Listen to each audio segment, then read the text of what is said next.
Welcome dear students. So in this video lecture we are going to discuss about the legislative structure which is defined in the Constitution of India. Actually in the last few classes we discussed about the contents in the second unit parliamentary system, and the course outcome is also given in the slide. And today's topic is on legislative structure. So in this legislative structure topic, just we are going to discuss about the relations between the central and state legislations, and how the rights and duties of all legislations splitted up between the central and state legislation structures. So the relations of the between the center and the state legislations is clearly defined in the Indian constitution system. In basic, the Indian constitution divided the entire legislation powers for between the state and center, and it is exclusively defined in four different aspects. So the aspects are given in the slide. So the territorial extent of central and state legislation, so that aspect covers the details on the rights and duties powers of the central and state legislation among the region based. And in the second aspect, the distribution of legislative subjects, the matters which are all considered as state and center. So what are all the things has to be enforced by the state, and what are all the matters to be enforced by the center are clearly defined in the second aspect. And the third one is the parliamentary legislation in the state field. However, a detailed distribution of matters given in the second aspect, some extraordinary conditions and things are controlled by only the center whenever need. However, it is under the state field. And in the last aspect, how the central government having control over the state legislation, and what are all the genuine ways of the interruption of the central government on the state legislation is given in the fourth aspect. So today's discussion is only towards these four aspects. Beyond that also lot of the things are there which are having relations between the center and the state governments. The first one, the territorial extent of central and state legislation. Actually, the parliament is in general can make laws for the whole or any part of the territory of India. So this is having the power to make the laws and enforce them in the territories. And a state legislature can make laws for the whole or any part of the state in control. The laws made by the state legislature are only applicable in the state and not applicable for the other states. However, sometimes if a matter is mostly linked with a particular state and which is in practice in other states, then that particular state is having power to bring any law towards that matter because it is closely related to that matter. And then the parliament alone sometimes can make extraterritorial legislation.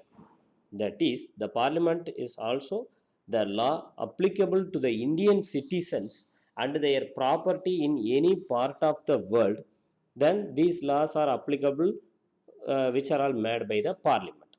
Okay, so the laws and the powers of Indian government is not only limited with the Indian limits. If an Indian citizen having properties out of India, there also the rules can be applicable in some certain conditions, not in every aspect. And then the second aspect, distribution of legislative subjects. This aspect gives us a clear idea what are all the matters coming under central power and what are all the matters coming under state power and what are all the matter coming under both center and state power. The details are given in three different lists.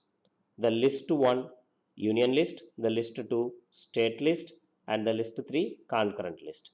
The first list, that is the union list, provides the matters of national importance and the matters which require uniformity of legislation nationwide. That is, if a particular thing is a national issue or the thing which is applicable for all the Indian citizens, those matters are coming under the enforcement of the central government, and these rules are included in the unions also.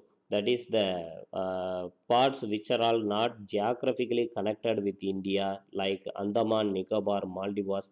These places, union territories, are also coming under the power of the state central government.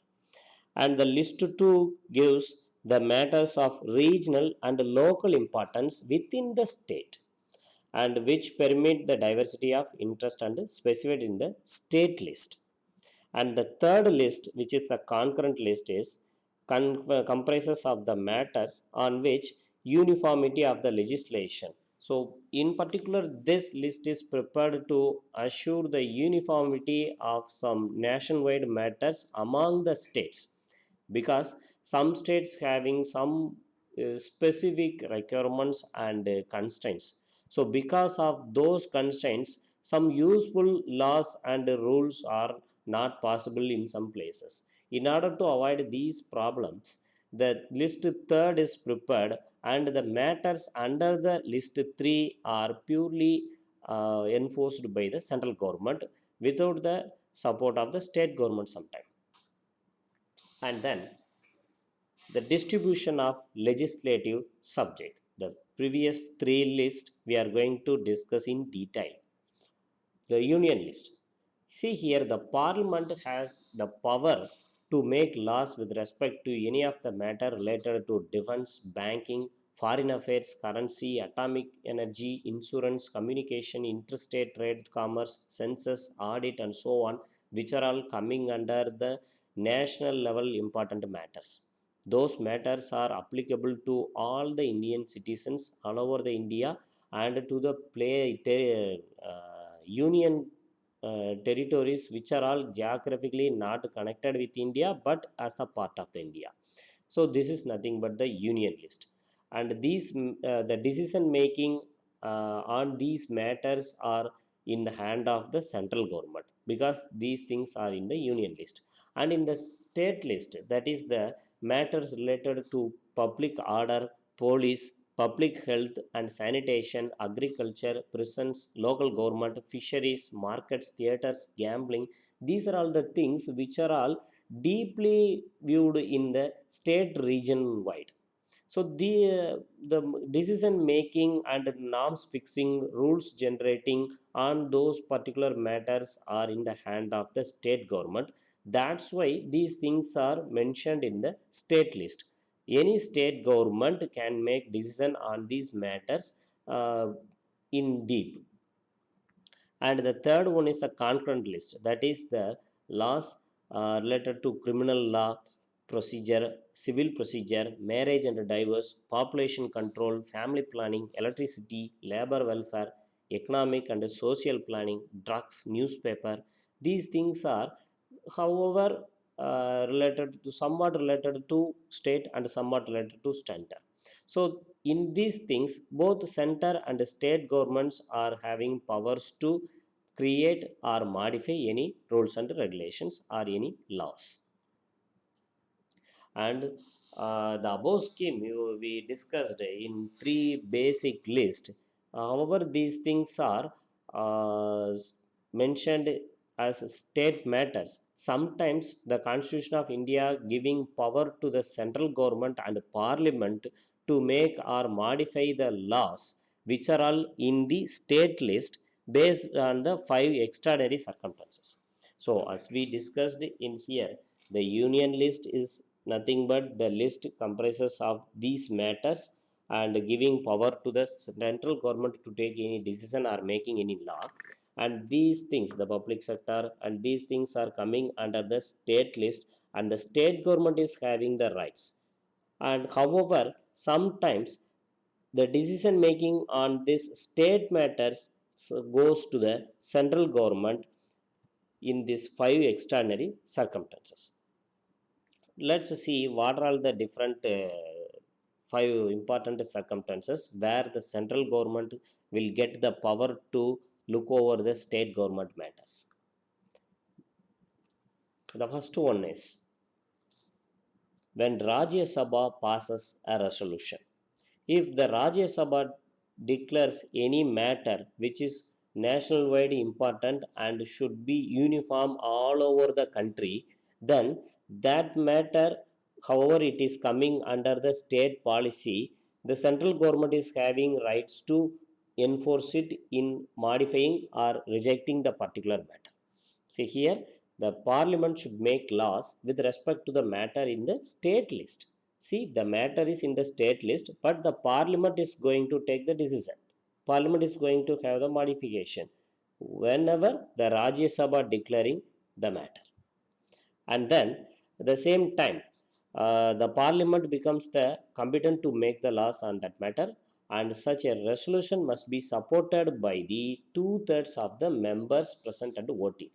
The Rajya Sabha members, 2/3 of the Rajya Sabha members has to support the matter. Then only the central government will enforce the state government policies.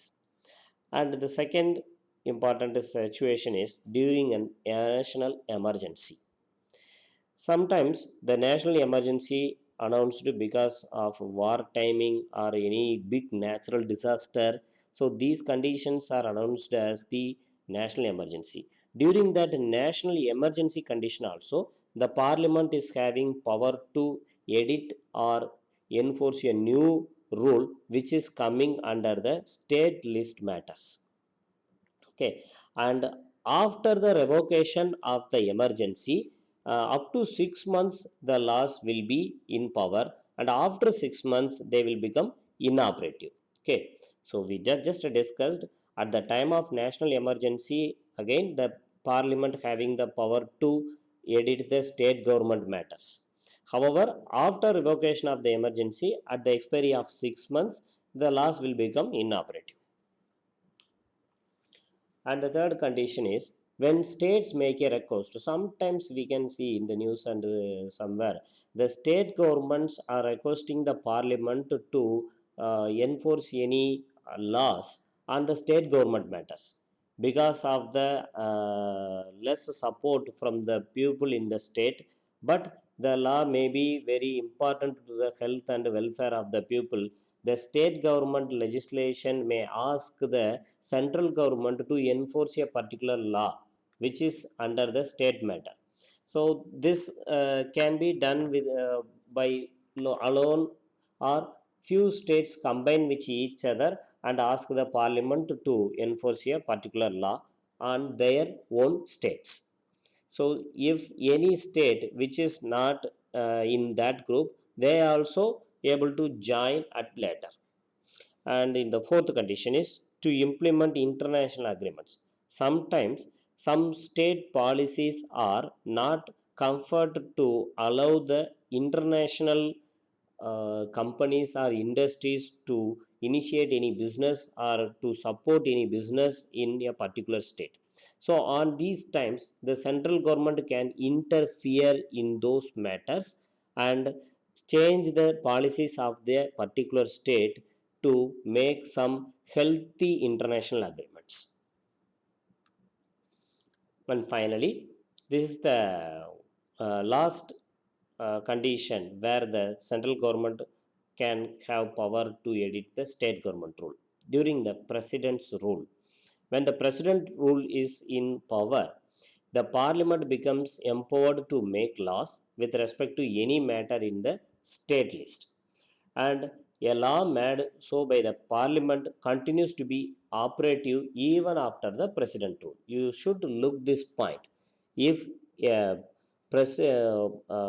president rule, during the president rule, if the parliament is preparing any new law in the state level, this will be applicable even after the president rule. But in the previous case, you can see in the case of national emergency, if the parliament taking any making any rule on the state policy, that rule become inoperative after the revocation of the emergency and at the maturity of 6 months.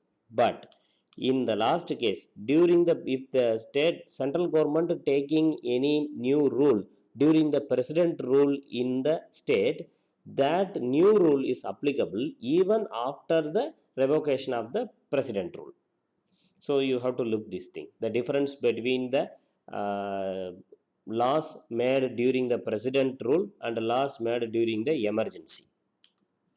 And finally, the fourth aspect, centers control over state legislation.